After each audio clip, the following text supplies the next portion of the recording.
நடைபெற இருக்கின்ற நாடாளுமன்ற பொதுத் தேர்தலில் அனைத்து இந்திய அண்ணா திராவிட முன்னேற்ற கழகத்துடைய தலைமையிலே இயங்குகின்ற கூட்டணியின் கட்சியினுடைய வேட்பாளராக அன்பிற்குரிய ஜேபி என்கிற ஜெயபிரகாஷ் அவர்கள் போட்டியிடுகிறார்கள். அவருக்கு ஒதுக்கியுள்ள சின்னமான இரட்டை சின்னத்திலே வாக்களிக்க வேண்டும் என்று நான் அன்போடு கேட்டுக்கொள்கிறேன். நம்முடைய பகுதி விவசாயங்கள் நிறைந்த பகுதி.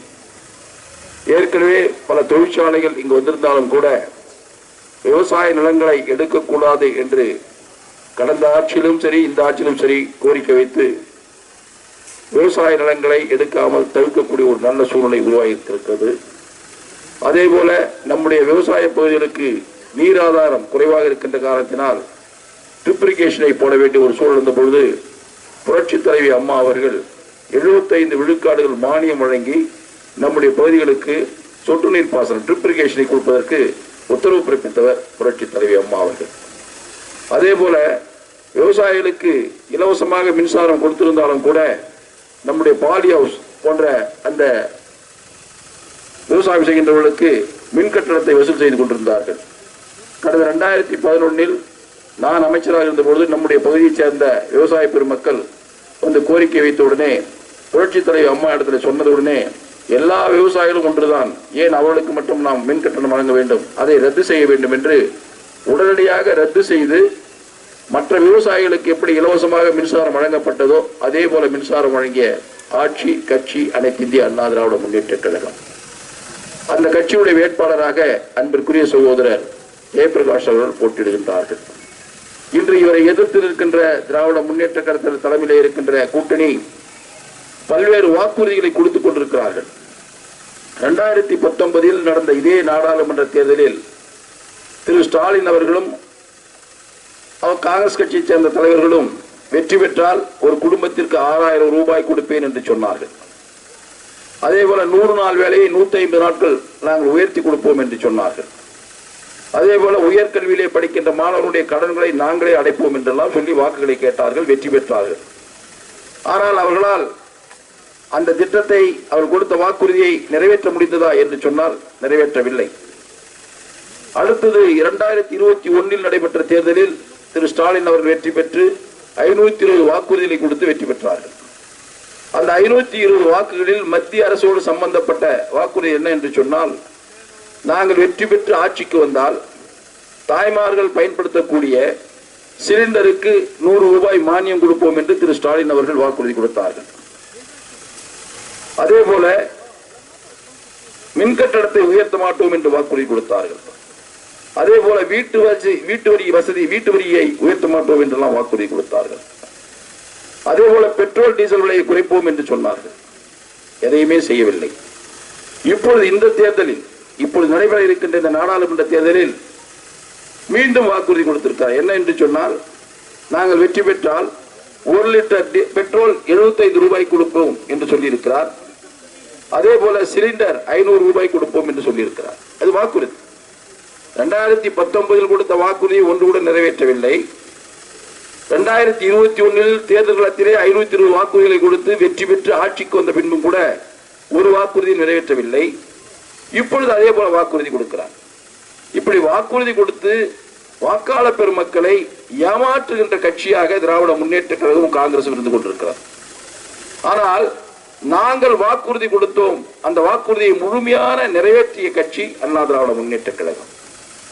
இதே டாக்டர் புரட்சி தலைவி அம்மா அவர்கள் தேர்தல் களத்தில் நின்ற பொழுது வெற்றி பெற்று வந்தால் கிராமத்திலே இருக்கின்ற அன்பு தாய்மார்கள் பயன்படுத்தக்கூடிய மிக்சி கிரைண்டர் ஃபேன் விலையில்லாமல் இலவசமாக கொடுப்பேன் என்று வாக்குறுதி கொடுத்தார்கள். அப்படி வாக்குறுதி கொடுத்து வெற்றி பெற்று வந்த பின் 1,76,00,000 குடும்பங்களுக்கும் முறையாக இந்த விலையில்லாத மிக்சி கிரைண்டர் ஃபேன் முழுவதுமாக வழங்கிய கட்சி ஆட்சி அண்ணா திராவிட முன்னேற்ற கழகம். அதே போல ஏழைகளுக்கு வீடு கட்டி கொடுப்போம் என்று சொல்லி வருடத்திற்கு 60,000 வீடுகள் என்ற விதத்தில் 5 ஆண்டுகளுக்கு 3 லட்சம் வீடுகள் கட்டி கொடுத்து அந்த ஏழை எளிய மக்களுக்கு வாழ்வாதாரத்தை ஏற்படுத்தி கொடுக்கிறார்கள்.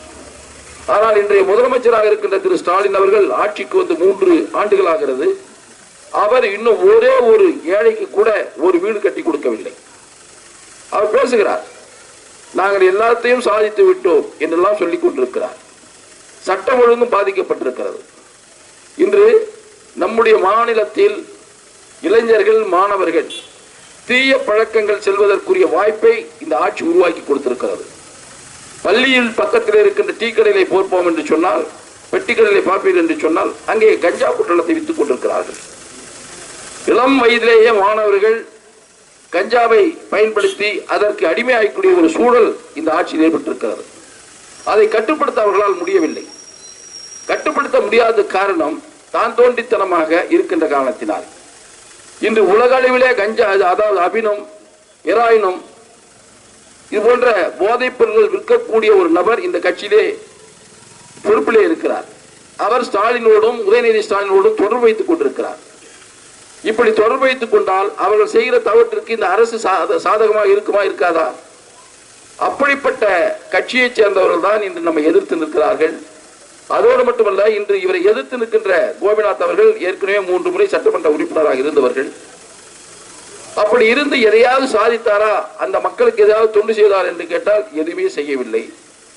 மாறாக இப்பொழுது பெங்களூரில் குடியிருக்கிறார். அவர் எப்பொழுது வருவார், யாரை பார்ப்பார் என்பதெல்லாம் கேள்விக்குறியாக இருக்கிறது. கடந்த முறை நின்ற செல்லகுமார் எம்பி அவர்கள் நீங்கள் பார்த்திருக்கவே மாட்டீர்கள். 5 ஆண்டுகள் இருந்து விட்டு சென்று விட்டார். அதே போல்தான் இவரும். ஆனால் அன்பிற்குரிய சகோதரர் ஜெயபிரகாஷ் அவர்கள் எப்பொழுதுமே உங்களோடு இருப்பவர். நீங்கள் தொலைபேசியில் தொடர்பு கொண்டால் உடனடியாக தொடர்பு கொண்டு உங்களுடைய பிரச்சனைகளை எடுத்துச் சொல்லி என்று சொன்னால் அதற்குரிய நடவடிக்கை எடுக்கக்கூடியவர்.